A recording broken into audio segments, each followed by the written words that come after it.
Hey guys, I'm Shane Boykin here with Sentinel Secure Transport.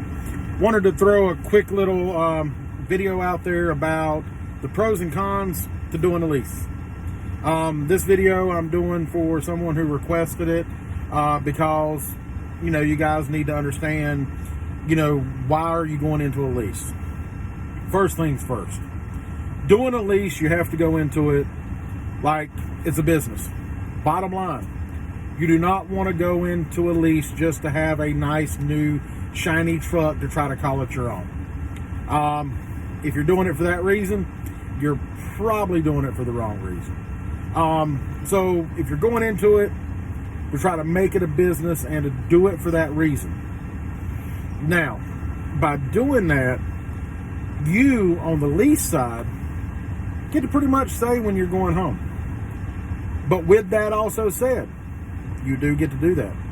The negative side of it is you need to make sure before you sign up, you turn around and live in a state that has ample freight around. Otherwise, you're going to have to stay out longer. And you're not going to be able to go home as much. So there's a pro and con there. The other thing is, you can decide when you want to shut down. If you want to do a 34-hour reset like I do every week, I take it. There's some weeks that I'll run off fallback hours, but most of the time I do a 34-hour reset. All I got to do is say, hey, I don't want to run today, or let's do a half day, whatever. So the pros to that is I can choose when I want to take a little time off. By being a company guy, you got to run when the company wants you to run. You got to get up as soon as that 10 hour is up, all of that kind of stuff. I pretty much run almost like a set schedule. I try to run from about 4 in the morning till whenever. As a company driver, you're running based off your clock. When it's up, you're over, you're done, you got to go. So, again, there's pros and a cons on the hours. You got the company driver that's got to run, and then you got the lease op side. I'm sorry guys, I just got distracted by literally a herd of deer running by here at this shipper. But that's the two sides of it. You can, as a company driver, you got to do as the company says. Lease op, you can turn around and take time when you want to take time. The other thing is when we're talking about money, a lease, the reason you have to do it as a business is, for one, you're picking up all the expense. You're taking that money that someone else would pay, and you're paying it. For example, I'm paying about, right now in the particular lease that I'm in, I pay about $660 a week just for the truck.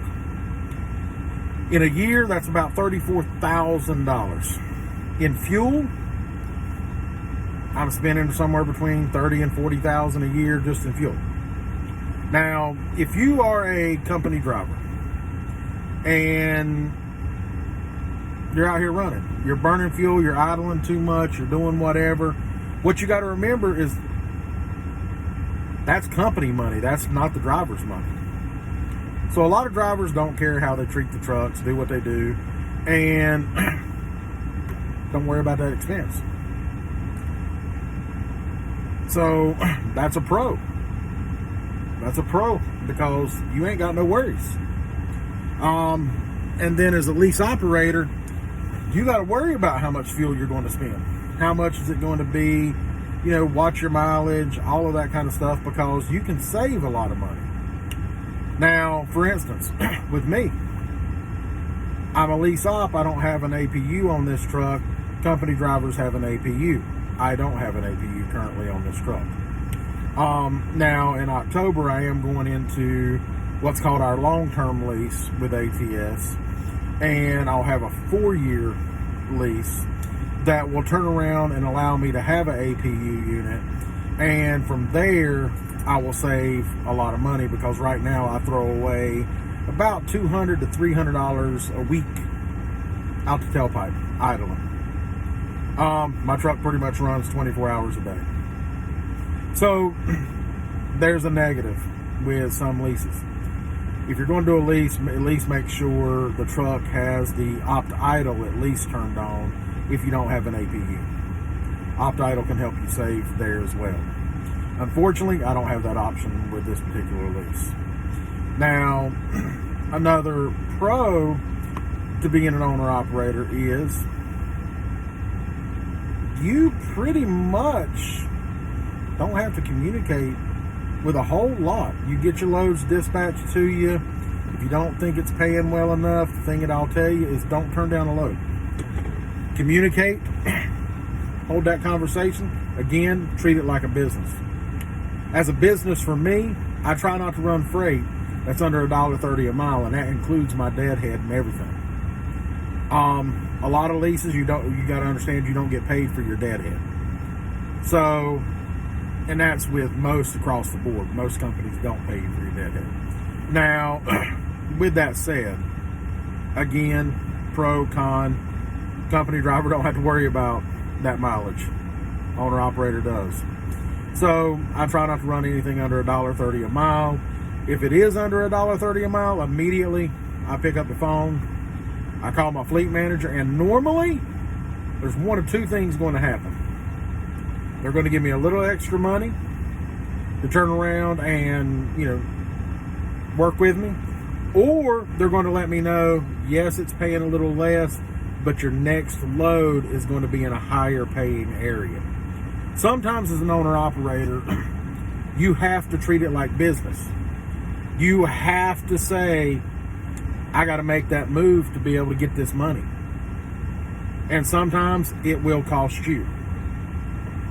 But, for instance, I deadheaded 2 hours, 120 miles to get to the area that I'm at now. Yeah, it wasn't paying the greatest on the deadhead. As a matter of fact, it didn't pay a dime on the deadhead.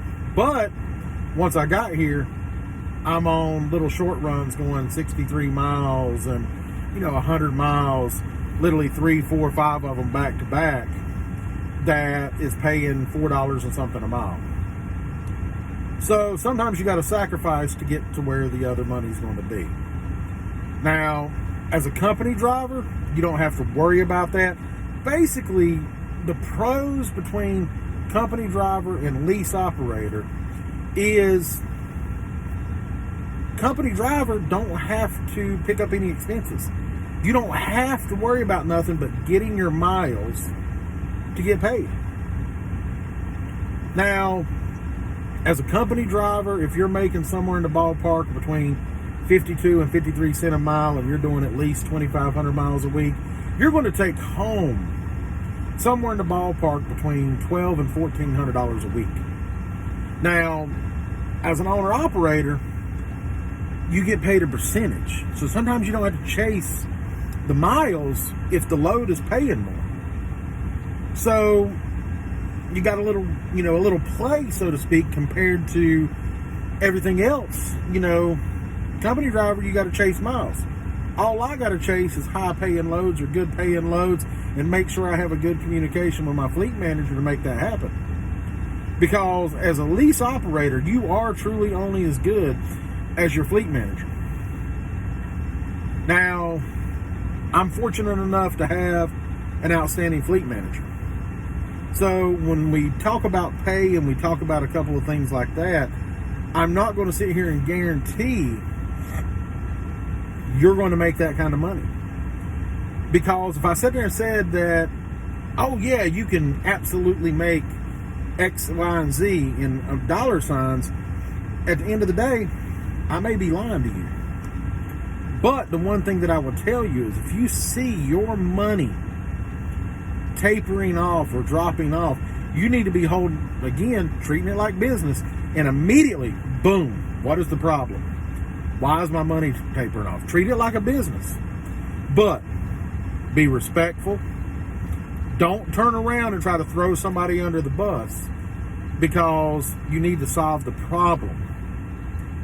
Now, if you hold the conversations, you've been polite, things aren't working out, your money's tapering off, it's not getting fixed within a week or so, then again, hold another conversation. If you got to escalate it and start getting some of the supervisors involved or whatever, then do that. Absolutely.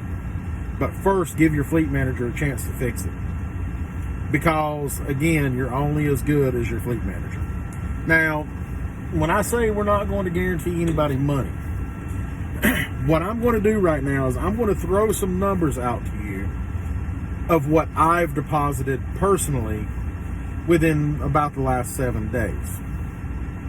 Now, again, this is not going to be the same numbers for everybody because loads are different. But I'd rather people know exact numbers instead of somebody that says, oh no, you're going to make all of this because they're trying to get you to get into the company just so they can get a referral or a bonus or some shit like that. My thing is, if somebody doesn't show you numbers, they're full of shit. I'll probably get in trouble for saying full of shit, but oh well. But at the end of the day, it's a fact. You don't make moves if the money's not there. But the other thing is, what works for me may not work for you. So my numbers are my numbers. So again, that's because of the way I feel I handle business and because of the fleet manager that I have. I actually have a phenomenal fleet manager with ATS. I mean, such a good fleet manager, to be honest with you. If I didn't have him, I would possibly consider leaving if I even saw my money tapering off, because I have that much faith that he does that. Now, I know there's a lot of behind the scenes planning and different things, but I know that me and my fleet manager, we have a straight one-on-one conversation. We don't bullshit each other. We tell it how it is, and that works for us because I trust him with what he does. If you are leasing and you're giving up a huge percentage to lease, you need the behind the scenes that percentage is supposed to go to truly back you. So don't be afraid to pick up the phone. Don't be afraid to say, hey, dude, this is paying a little less. A lot of times they'll fix it. Now, as far as my numbers go, on the 28th, I deposited $648.67. On the 26th, I deposited $1,075.35. On the 25th, I deposited $307.54. On the 24th, I deposited $448. Now, after that, I'm pulling up another screen here, 28, 26, 24. And then on the 19th, I deposited another $987. And then I had the 19th, 18th, and 14th with no money, the 12th with no money, and the 11th with no money because, A, I took home time. I turned around and didn't run as much as I needed to because of doing the things that I was doing. But then again, on the 7th, I deposited a $300 check. On the 6th, I deposited a $500 check. And on the 5th, I deposited an $1,800 check. Because also part of that was because I was running down to Texas and more time in between. So you may have some... I'm on what's called rapid pay. So I get paid every literally 48 hours. So as long as I'm running and I'm doing what I need to do, I can get a check literally every 2 days, except for after Thursday, your paperwork's not going to process till Monday. So as you see with those numbers, you could easily make more money than a company guy. But if you only bring in $1,400 for the week, you need to know that will still work for you. Everybody wants to chase a dollar. Everybody wants to chase a dream. Now, $1,400 is completely comfortable. You can pay your bills. You can do what you need to do. And the reason I say 14 is that sweet spot, because you got to remember, you're paying all the bills. You're paying all the truck payments. You're paying all the insurance. You're paying all the fuel. You're paying out an ass load of money every week. So think about it. If you're picking up the expense and you're still bringing in $14,000 to $2,000 a week easy, it's gravy, because you got to remember, you got $600 additional dollars for a truck payment. You got roughly somewhere in the ballpark of $800 to $1,200 a week in fuel. You got a lot of things that add up real quick that as a company driver, you don't have those expenses. So if you're bringing in 14 as a company driver, then that's just mileage based. But you don't have any of the expenses. You don't have any of that. And not only that, that's another pro. As a company driver, you're going to have insurance. You're going to have all these benefit packages. As an owner-operator, you're a 1099. You have to provide your insurance. You have to provide all the stuff that you want. Now, with ATS, they do offer a company that does give 1099 employees some insurance.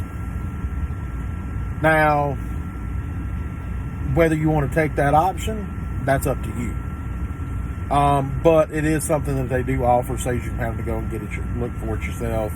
It's a pretty decent little plan. So the pros, again, the company driver is you don't have to pay shit. You don't have to pay anything. You, as an owner-operator, you're paying everything. So as a company driver, you can bring in $1,400 a week easy, 12 to 14. As an owner-operator, you can bring in that 12 to 14 very easily and even more. Now, like I said, I typically do a 34-hour reset. So some of you guys have run more miles and make more money than I make. But I'm getting older, so I like to have some downtime. I like to relax. I got a big fur baby back in the bunk that she's laying down right now, but, you know, I got to spend some time with my big fur baby. But at the end of the day, the pros to leasing compared to company driver is, the main thing is company doesn't have to worry about anything other than running the load, getting it there, and working the way the company wants you to work.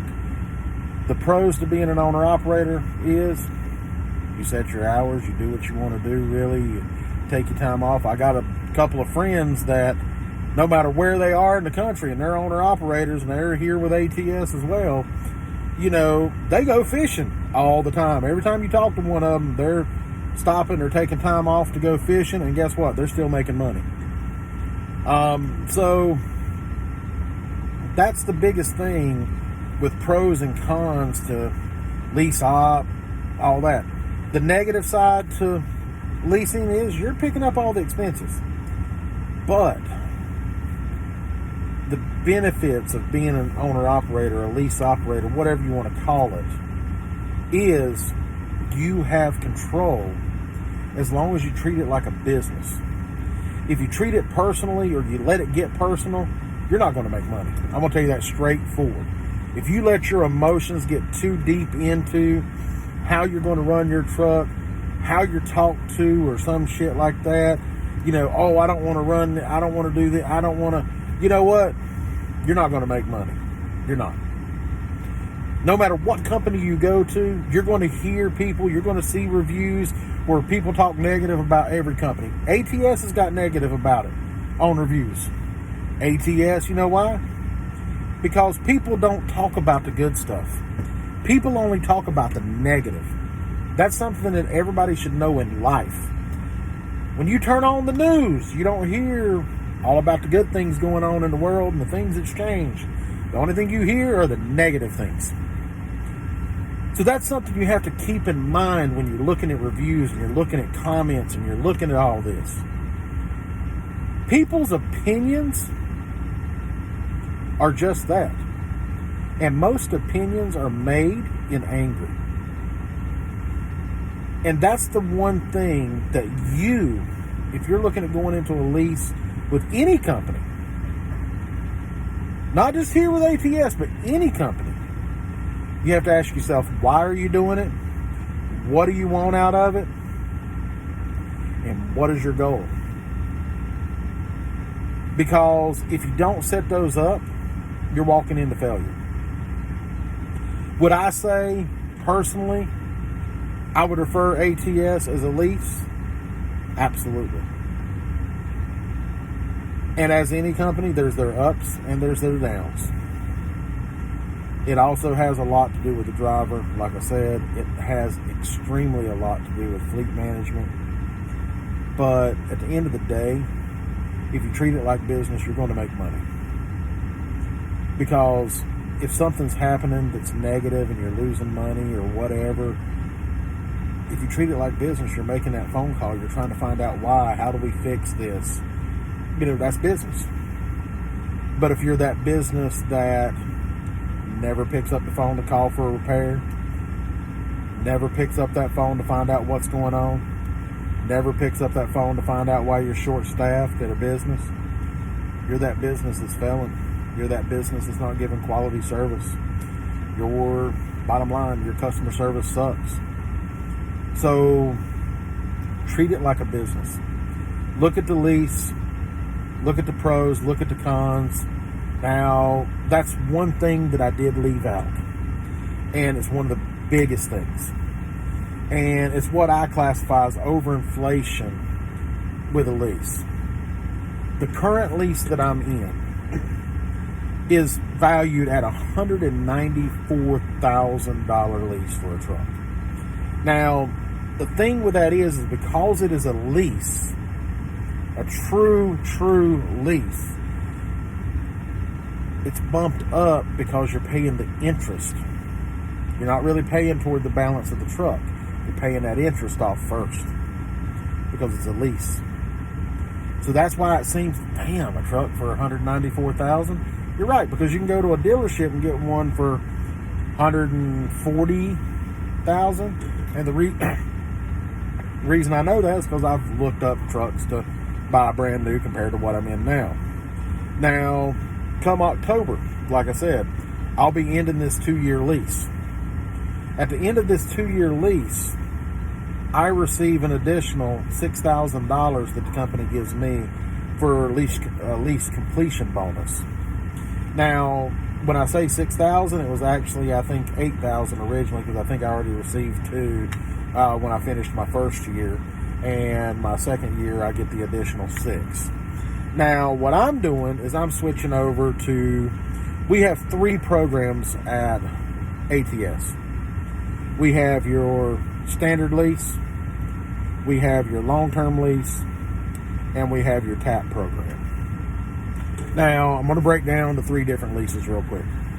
Standard lease is what I'm doing now, where I'm paying a fortune for a truck, and my intentions are not to own that truck. I'm leasing it.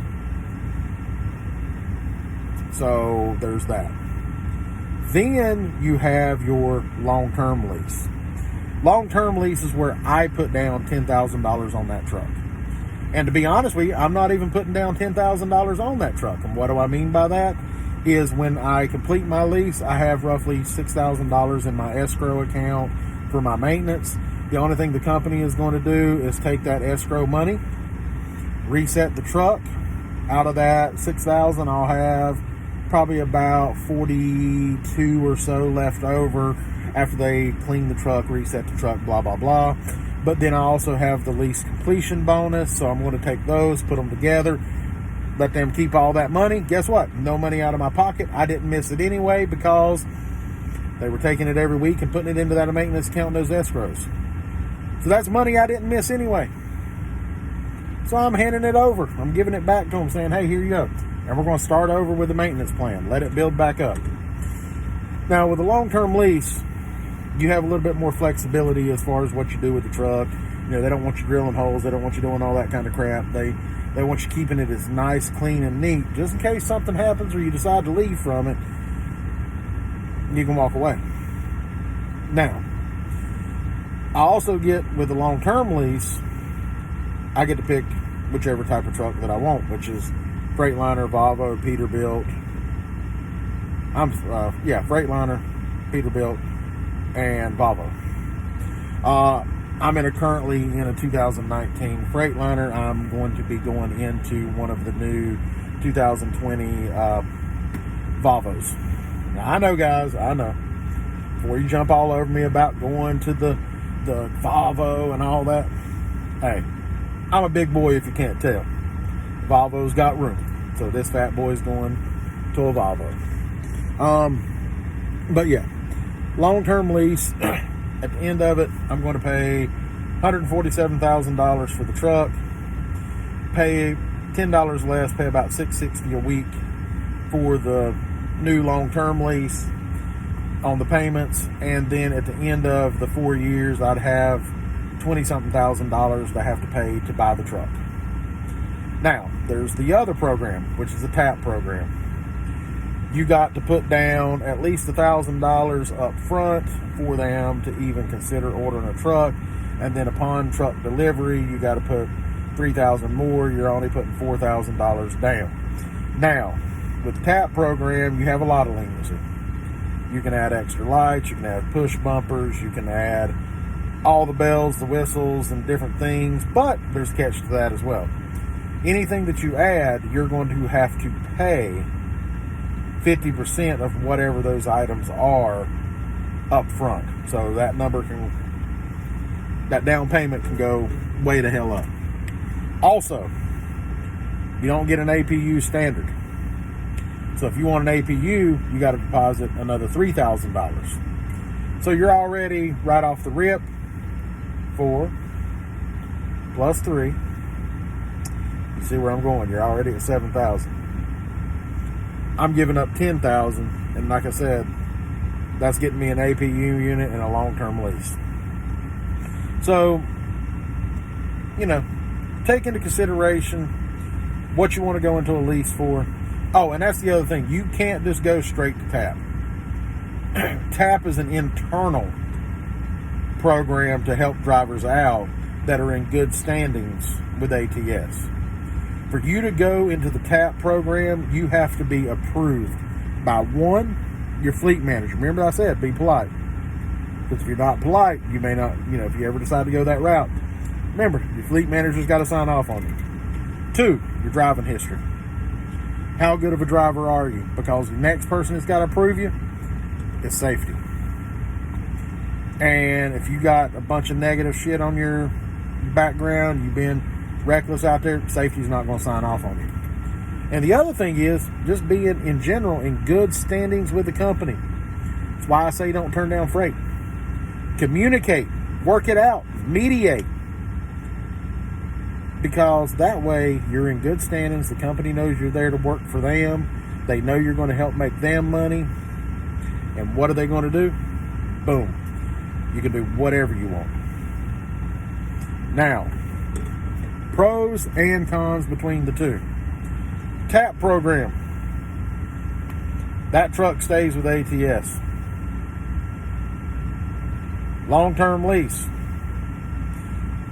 I can take that truck, but I would have to get an outside financial bank or whatever to refinance the truck and buy the truck pretty much from ATS. Short-term lease. Truck ain't going nowhere. Period. Don't matter what's going on. The good thing is, all 3 of them are walk away.